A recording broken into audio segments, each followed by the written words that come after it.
ಯಾಕಂದರೆ ನಾನು ಒಂದು ಸಲ ಬಿಜಾಪುರಕ್ಕೆ ಹೋದಾಗ ಒಬ್ಬರು ಅಫಿಷಿಯಲ್ ಬಂದರು. ಸರ್ ನಂಗೆ ತುಂಬ ಕಷ್ಟ ಇದೆ, ಕ್ಯಾನ್ಸರ್ ಪೇಷಂಟ್ ಇದ್ದೀನಿ, ನಂಗೆ ರಜಾ ಸಿಗ್ತಾ ಇಲ್ಲ, ಹೆಲ್ಪ್ ಮಾಡಿ ಅಂದರು. ಕಳೆದ 4 ವರ್ಷದ ಕೆಳಗೆ ನಾನು ಅರ್ಜೆಂಟಲ್ಲಿ ಟ್ರೈನ್ಗೆ ಹೋಗ್ಬೇಕಾಯ್ತು. ಒಂದು ಅರ್ಜಿ ಕೊಟ್ಟರು, ಮೊಬೈಲ್ ನಂಬರ್ ತೊಗೊಂಡೆ, ಬರ್ಕೊಂಡು ಹೋದೆ. ಬರ್ಕೊಂಡು ಹೋಗ್ತಿದ್ದಂಗೆ ಟ್ರೈನಲ್ಲಿ ಕೂತ್ಕೊಂಡಾಗ ನೋಡಿದೆ ಆಕೆ ಕಣ್ಣೀರಿನ ಕತೆ ಆ ಲೆಟ್ರಲ್ಲಿ ಇತ್ತು. ನಾನು ಅರ್ಜೆಂಟಲ್ಲಿ ಕಾರಲ್ಲಿ ರಿಸೀವ್ ಮಾಡಿಕೊಂಡೆ, ಮೊಬೈಲ್ ನಂಬರ್ ಬರ್ಕೊಂಡಿದ್ದೆ. ಮತ್ತೆ ನಾನು ರಾತ್ರಿ 11 ಗಂಟೆಗೆ ಟ್ರೈನಲ್ಲಿ ಫೋನ್ ಮಾಡಿದೆ. ಫೋನ್ ಮಾಡ್ತಿದ್ದಂಗೆ ಆಕೆ ಟೀಚರ್ ಹೇಳಿದ್ರು, ಸರ್ ನಾನು ಕ್ಯಾನ್ಸರ್ ಪೇಷಂಟ್ ಸರ್, ನಾನು ತುಂಬ ಕಷ್ಟ ಇದೆ ಸರ್, ದಯಮಾಡಿ ನನಗೇನಾದರೂ ಒಂದು ಅನುಕೂಲ ಮಾಡಿಕೊಡಿ, ಏನಾದರೂ ಒಂದು ಸ್ಪೆಷಲ್ ಲೀವ್ ಇದ್ದರೆ ಒಂದು ಅನುಕೂಲ ಮಾಡಿಕೊಡಿ ಅಂತ ಹೇಳಿದ್ರು. ಆಗಲೇ ಹೇಳಿದ ಲೀವ್ ಬೇರೆ, ಅದು ಬೇರೆ ಲೀವ್, ಇದು ಲೈಫ್ ಲೀವ್ ಇದು. ನಾನಾಗ ಏನು ಮಾಡಿದೆ, ವಿಜಯ್ ಭಾಸ್ಕರ್ ಅವರು ಚೀಫ್ ಸೆಕ್ರೆಟರಿ ಇದ್ದರು. ಬೆಳಗ್ಗೆ ಯೋಚನೆ ಮಾಡಿದೆ, ಮಂಡೇ ಅವತ್ತು ಎಲ್ಲ ಲೆಟರ್ ರೆಡಿ ಮಾಡ್ಕೊಂಡು ಹೋದೆ. ಸರ್ ಇದು ಏನಾದರೂ ಕ್ಯಾನ್ಸರ್ ಪೇಷಂಟ್ ಎಂಪ್ಲಾಯ್ ಇಡೀ ರಾಜ್ಯದಲ್ಲಿ ಒಂದು 800 ಜನ ಇದ್ದಾರೆ ಸರ್, ಇದಕ್ಕೇನಾದರೂ ಒಂದು ಮಾಡಬೇಕಲ್ಲ ಅಂತ ಹೇಳಿದಾಗ ಅವರೊಂದು ಯೋಚನೆ ಮಾಡಿದ್ರು, ಒಂದು ರಿಕ್ವೆಸ್ಟ್ ಕೊಡು ನಾವು ಮಾಡೋಣ ಅಂದರು.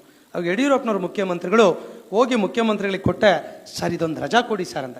ಏನಾಗಬೇಕಪ್ಪ ಅಂದ್ರೆ, ಸರ್ ಒಂದು 6 ತಿಂಗಳು ಕ್ಯಾನ್ಸರ್ ಪೇಷಂಟ್ ಎಂಪ್ಲಾಯ್ಸ್ ಏನಿದ್ದಾರೆ ಆ ಥೆರಪಿಗಳು ತೊಳ್ತಾರೆ ಸರ್, ಕಷ್ಟ ಆಗುತ್ತೆ, ಸಂಬಳ ಲಾಸ್ ಆಗುತ್ತೆ ಸರ್, ವಿತ್ ಸ್ಯಾಲ್ರಿ ಒಂದು ಸ್ಪೆಷಲ್ ಲೀವನ್ನು ಅವ್ರಿಗೆ ಕೊಟ್ಟರೆ ಜೀವಮಾನದಲ್ಲಿ ನಿಮ್ಮನ್ನು ನೆನಪಿಟ್ಕೊಳ್ತಾರೆ ಅಂತ ಹೇಳಿದೆ.